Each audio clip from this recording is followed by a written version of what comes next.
के आयोजक education committee के चेयरमैन भाई महेंद्र नागपाल जी, नगर निगम के कमिश्नर CPS नेहरा जी, मंच पर आसीन अन्य सभी वरिष्ठ साथीगण और इस कार्यक्रम में उपस्थित बहनों, भाइयों और बहुत ही प्यारे बच्चों, सबसे पहले तो मैं रजनी जी और महेंद्र जी के प्रति आभार व्यक्त करना चाहूँगी जिन्होंने आज के इस सुंदर समारोह में मुझे याद किया। राजनीतिक कार्यक्रमों में जाने का मौका तो अक्सर मिलता रहता है, लेकिन नन्हे मुन्ने छोटे छोटे बच्चों के बीच आकर लगता है जैसे खिली हुई कलियों की बगिया में आ गए। उनकी सुगंध मन को हरा भरा करती है, उनकी स्फूर्ति स्वयं को ऊर्जा देती है, एक ताजगी का एहसास कराती है। मैं तो मंच पर बैठे बैठे अपनी जिंदगी के 45-50 बरस पीछे पहुंच गई। मुझे याद आया जब मैं स्वयं इसी तरह के स्कूल के मैदान में लेजियम, डंबल और टिप्पणी किया करती थी, इसी तरह के कार्यक्रमों में भाग लिया करती थी। लेकिन अगर चीफ गेस्ट बीच से उठकर चला जाता था और हमारा आइटम कट जाता था तो हम मुंह भर भर गालियां देते थे, क्योंकि इतना तैयारी हम लोग करते थे, इतनी तैयारी केवल उस क्षण के लिए कि मुख्य अतिथि के सामने प्रदर्शन करेंगे। हम कहते थे ऐसे नेताओं को बुलाते क्यों जिनके पास टाइम नहीं है।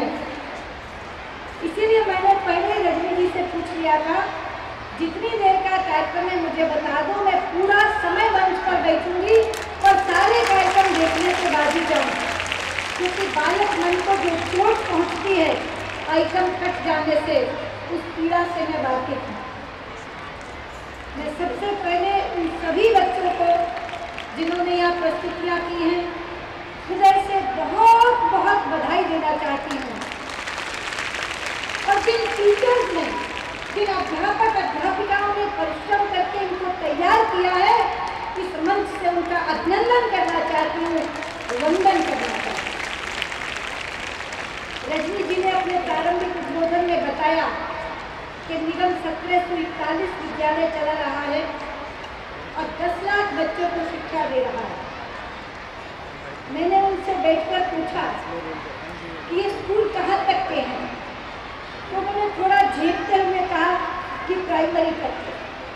शायद उनके मन में कहीं ये भाव रहा होगा कि हम बड़े बच्चों को नहीं पढ़ाते, हम केवल प्राइमरी तक के बच्चों को पढ़ाते।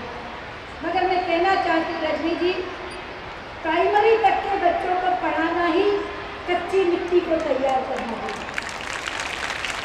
बड़े से बड़ा भव्य भवन अगर उसकी नींव कच्ची रह जाए तो उसकी भव्यता कभी भी खत्म हो जाती है। जैसे कच्ची मिट्टी हाथ में आकर आप चाहे तो उसकी टेढ़ी बांकी मूर्त बना दें और चाहे तो सुंदर सलोनी प्रतिमा गढ़ दें। ये बच्चे बिल्कुल उस कच्ची मिट्टी की तरह आपके पास आते हैं। पहली से 5वीं तक की शिक्षा ही उनकी आदतें बनाती, उनका व्यवहार तय करती है, उनका आचरण सुदृढ़ करती है। उसके आगे तो लिटरेसी है। अंग्रेजी के 2 शब्द हैं, लिटरेसी और एजुकेशन। बहुत बार लोग इसको पर्यायवाची के रूप में इस्तेमाल कर लेते हैं, लेकिन ये पर्यायवाची नहीं है। किसी भी व्यक्ति को अक्षर ज्ञान देकर आप लिटरेट कर सकते हैं। आपने कैसे गए सिखा दिया, हिंदी पढ़नी आ गई, ABCD सिखा दिया, अंग्रेजी पढ़नी आ गई, 1 से 100 तक गिनती सिखा दी, हिसाब करना आ गया, जमा घटाव करना आ गया। ये केवल लिटरेसी है। आपने व्यक्ति को लिटरेट किया, एजुकेट नहीं किया। एजुकेट के लिए हमारे शास्त्रों में एक सूत्र वाक्य है, सा विद्या या विमुक्ता। विद्या वो है जो मुक्ति देती है। किससे मुक्ति देती है? उन तमाम संकीर्णताओं से मुक्ति देती है जिनके साथ व्यक्ति जन्मता है। जाति की संकीर्णता, भाषा की संकीर्णता, प्रांत की संकीर्णता, इन सबसे जो मुक्ति देती है वो विद्या है। और इसीलिए हमारे विद्यालयों के बाहर लिखा जाता है, तमसो मां ज्योतिर्गमय, मुझे अंधेरे से प्रकाश की ओर ले जाओ। जिन अंधकारों बच्चा पैदा होता है उनसे पहला कदम उस अंधकार से बाहर वो निगम के स्कूल में रखता है और वहाँ से प्राइमरी की शिक्षा प्राप्त करके जब निकलता है तो ज्योति पुंज बनकर निकलता है। छठी की शिक्षा से तो वो सीनियर स्कूल में चला जाता है, उसकी गढ़न तो हो चुकी। पक्की मिट्टी में आप नए संस्कार नहीं डाल सकते, लेकिन आपके संस्कार हैं जो बच्चों को संस्कारित करते हैं।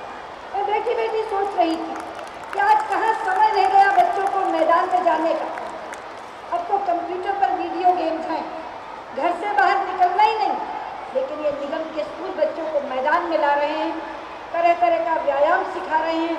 लेजियम अपने आप में कितना बड़ा व्यायाम है, डंबल अपने आप में कितना बड़ा व्यायाम है, नृत्य जो यहाँ किए गए वो कितना बड़ा व्यायाम है। और खास तौर पर आत्मरक्षा के लिए जो सिखाया जा रहा है वो केवल व्यायाम ही नहीं है, वो आपका आत्म कवच भी है। तो जहाँ दिल्ली पुलिस भी हथियार डाल दे वहाँ बच्चियाँ स्वयं अपनी रक्षा कर सकती हैं। मैं बहुत बहुत बधाई देती हूँ आपको इतनी सुंदर प्रस्तुति करने के लिए। 14 नवंबर का दिन पंडित नेहरू का जन्म दिवस होता है, लेकिन पूरा देश इसे बाल दिवस के रूप में मनाता है, क्योंकि बड़े लोग उन्हें पंडित नेहरू कहते थे, बच्चे उन्हें चाचा नेहरू कहते थे, और इसीलिए उनके जन्मदिन को बालकों को समर्पित कर दिया गया। यहाँ एक बात कहना चाहूँगी कमिश्नर साहब से और रजनी जी से कि जब ऐसा पूरा कार्यक्रम खत्म हो जाता था तो हम एक घोषणा की प्रतीक्षा भी करते थे। क्या थी वो घोषणा बताओ?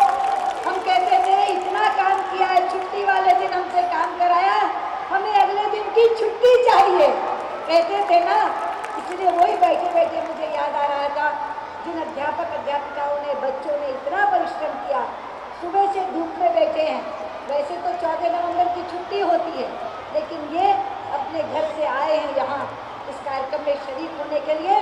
से कल की छुट्टी में ज़रूर दे दीजिए, ये आपकी तरफ से पैरवी करते हुए मैं अपनी बात समाप्त करती हूँ। बहुत बहुत धन्यवाद, नमस्कार।